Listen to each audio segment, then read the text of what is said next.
Welcome to Pinnacle Performance Company's Fishbowl Friday with Pinnacle co-founder and COO G. Riley Mills and master instructor and editorial director Brad Lawrence. Something smells fishy. I think it's this bowl. I think so. Because it's Fishbowl Friday here at Pinnacle Performance Company. I'm Brad. This is G. Riley Mills. What are we doing?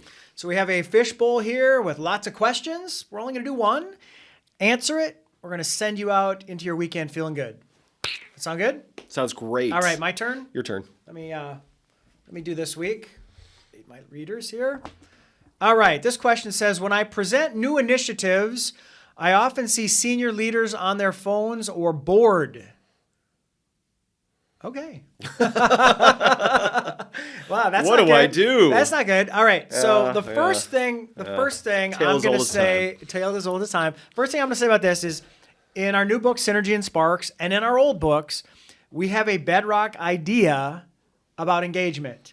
That the burden of engagement always lies with who, Brad?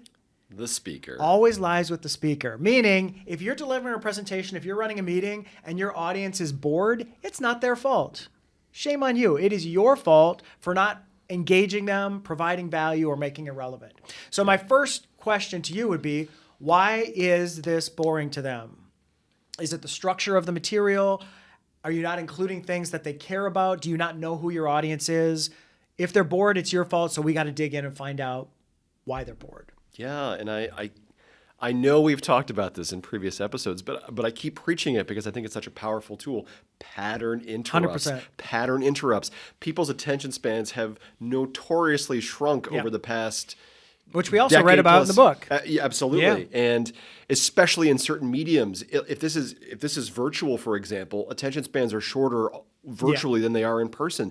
And you have to adapt. You have to adjust your content, your facilitation of that content accordingly. So how are you engaging people outside of, here's my content?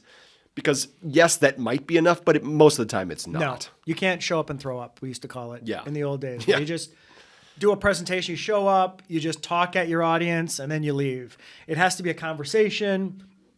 To Brad's point, you have to find pattern interrupts, little change-ups, little interesting things you can do to keep people engaged and interested, whether it's an anecdote or a visual aid or asking a question. Those are all important. And that discourages multitasking, which It is really, does, yes. That's one of the biggest obstacles nowadays. People's phones, and especially if this is virtual, they're probably on their laptops, their email is always tempting them, their cats are running around. There's always things pulling our attention, and we're not very good at multitasking. So you have to discourage that by using pattern interrupts. Yeah, and the bottom line is your presentation or what you're saying, the story you're telling, the meeting you're running, has to be more interesting than what's on their Facebook. Because otherwise, we are just naturally pulled to not be bored. This is boring. She's boring. I'm going to pull to check the scores, check my text, check my emails. So you got to be engaging. The burden of engagement always lies with the speaker. Yeah. That is your Fishbowl Friday for this Friday. Thanks, everybody, for joining us. We'll see you next time. Bye. If you'd like to submit a question for the Fishbowl, drop us an email at fishbowl@pinper.com. If you'd like to learn more about Pinnacle Performance Company, email us at info@pinper.com. Don't forget to subscribe, follow, and tell your friends. See you next week.